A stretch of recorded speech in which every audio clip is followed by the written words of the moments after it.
ఇదిగోండి ఈరోజు కాకరకాయ ఫ్రై చేస్తున్నాను. కాకరకాయ వేపుడు అంటే కాకరకాయని ఇలా సగానికి కోసి ఉల్లిపాయ ముద్ద నూరి ఇందులో పెడతాం. దానికి కావాల్సింది బెల్లం కూడా ఉండాలి కదండి. చక్క బెల్లం కూడా వేయాలి కదా. ఇది చేదు కదా, దానికి అది చూసారుగా ఆ విధంగా చక్కగా వేపుకోవాలి. నేను అన్నీ మీకు వివరించి చూపిస్తాను. ఇదిగోండి ఇదిగో ఉల్లిపాయ ఇలా తరిగి చూపించాను మీకు. ఈ రకంగా తరిగాను. మనం మిక్సీలో ఆడుకోవాలి కదండి. ఇదిగోండి ఉప్పు వేస్తున్నాను. మనం అంటే చాలకపోతే వేసుకోవచ్చు అనుకోండి. ఇప్పుడు పసుపు వేస్తున్నాను. ఇందులోనే వేసేస్తాను, ముద్దలోనే. ముద్ద కదమ్మా, అందులో పెడతాను కదా. మరి ఇగో కారం,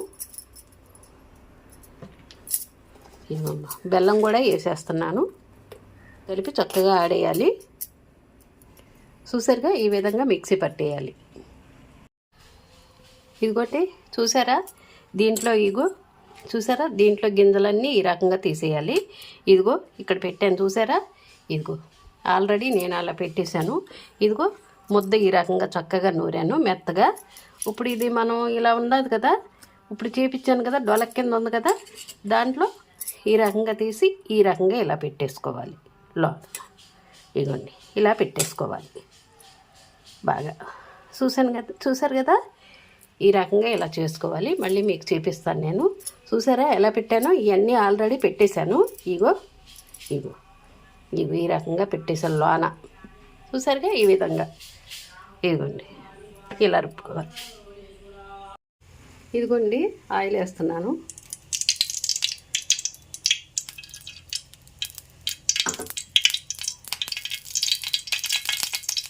చూసారుగా ఆయిల్ వేసాను.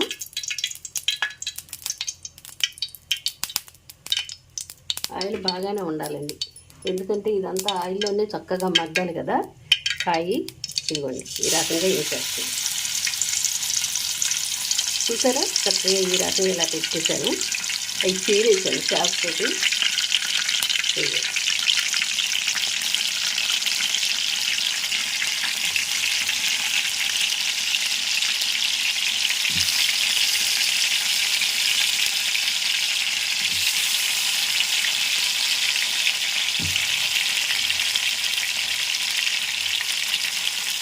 చాలా బాగుంటుందండి, చక్కగా మగ్గిపోద్ది అన్నమాట.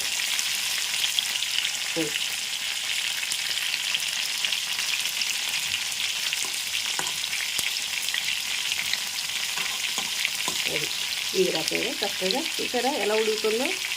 మనం మళ్ళీ కాసేపు అటు ఇటు తీసుకొని చక్కగా ఇంకా ఉన్నది కదా. ఇదిగో ఆల్రెడీ ముద్ద ఇంకా కొంచెం మిగిలింది కదా, ఆ మిగిలింది ఈ రకంగా చక్కగా వేసేసుకుంటాం. అది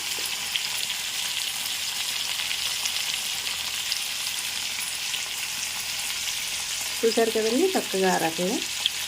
ఇప్పుడు మనం చక్కగా మగ్గాలి కదా, మగ్గిన తర్వాత ఇలాగ కాయ ఈ రకంగా ఇలా తిప్పుకుంటూ ఉండాలి. తిప్పుకొని చక్కగా మూతేసి స్లో మంట మీద పెట్టుకుంటే ఆహా ఎంత చక్కగా మగ్గుద్దో మీకు చూపిస్తాను కదా. అది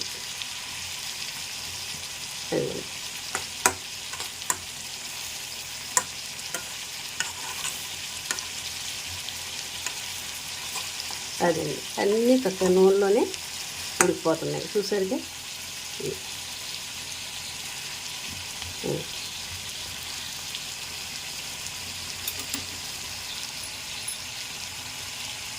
మళ్ళీ నేను మీకు చూపిస్తానండి. అదిగోండి చూసారా ఎలా ఉడుకుతుందో చక్కగా. దీన్ని ఈ రకంగా నీరు చూసారా ఎలా ఊరిపోయిందో. ఉల్లిపాయ కదండి నీరు ఊరింది. ఇదిగోండి చూసారా ఈ రకంగా ఇలా తిరగేసుకోవాలన్నమాట. ఎలాగో ఉడుకుతుంది కదా. ఇదిగో ఇలా తిరగేసుకుని ఒక్కొక్కటి చక్కగా కదుగు అలా. ఇదిగో ఇలా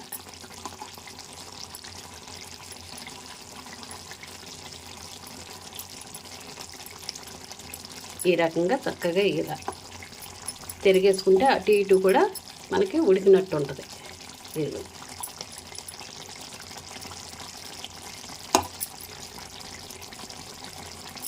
చూసారా ఎంత చక్కగా ఉడుకుతుందో.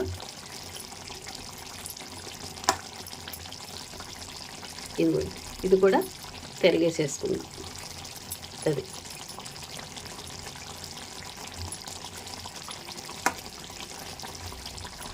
ఆల్రెడీ ఇవన్నీ తిరిగేసేసాం కదా, ఇంకా అయిపోయింది. చూసారా ఎంత చక్కగా ఉడుకుతుందో? అలా చక్కగా ఉడికాక మళ్ళీ మీకు చూపిస్తాను. అసలు ఎంత బాగుంటుందంటే అంత బాగుంటుందండి. అతి మధురంగా ఉంటుంది. తీపి ఒకటి తగిలిందేమో సూపర్గా ఉంటుందండి. చూసారుగా ఆ విధంగా ఉడుకుతుంది. స్లో మంట మీద మగ్గనిచ్చుకుంటే చక్కగా మగ్గిపోద్ది కాయ. ఇదిగోండి చూసారా, కాకరకాయ వేపుడు కాయ పళ్ళంగా వేపాను కదా ముద్దతో, సూపర్గా రెడీ అయిపోయింది. చూసారు కదండి, ఈ రకంగా చేసుకోండి మీరు కూడా. ఎంత చక్కగా వేగిపోయిందో చూసారా. అసలు కాయ ఇదిగోండి మీకు చూపిస్తాను. చక్కగా మగ్గిపోయింది చూసారా. ఒక్క కాయతో ఇలా అన్నం కలిపేసుకొని తినేయచ్చు. చూసారుగా ఈ విధంగా చక్కగా. ఇదిగోండి చూసారుగా, ఇదిగోండి అందులో బెల్లం ఒకటి వేసామేమో చక్కగా ఇదైపోయింది. ఇదిగోండి చూసారా, ఈ రకంగా చక్కగా ఇది చేసుకోండి. మీరు కూడా చేసుకోండి ఇలాగా.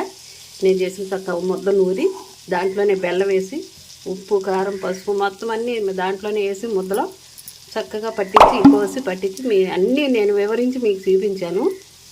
ఆ ప్రకారంగా మీరు చేసుకోండి. చక్కగా సూపర్గా ఉంది కదండి. చూసారు కదండి, కాకరకాయ వేపుడు ఆ చక్కగా కాయ ఇలాగే ఉంచి ముద్ద నూరి చక్కగా అందులో అన్ని ఉప్పు కారం పసుపు బెల్లం అన్నీ వేసి ఉల్లిపాయలు అవన్నీ మిక్సీ ఆడేసాం కదండి చక్కగా మెత్తగా. ఆ రకంగా చక్కగా పిల్లలు కూడా ఇష్టంగా తింటారు. ఎందుకంటే కాయ తీతీగా ఉంటుంది కదా, దాని మూలంగా చక్కగా తినచ్చు. చాలా బాగుందండి వేపుడు. చూశారు కదా, మీకు చూపించారు కదా. ఆ రకంగా చక్కగా చేసుకోండి మీరు కూడా. నేను అన్నీ పంపించాను ఏమ్మా. ఓకే, లైక్ చేయండి, షేర్ చేయండి, సబ్స్క్రైబ్ చేయండి.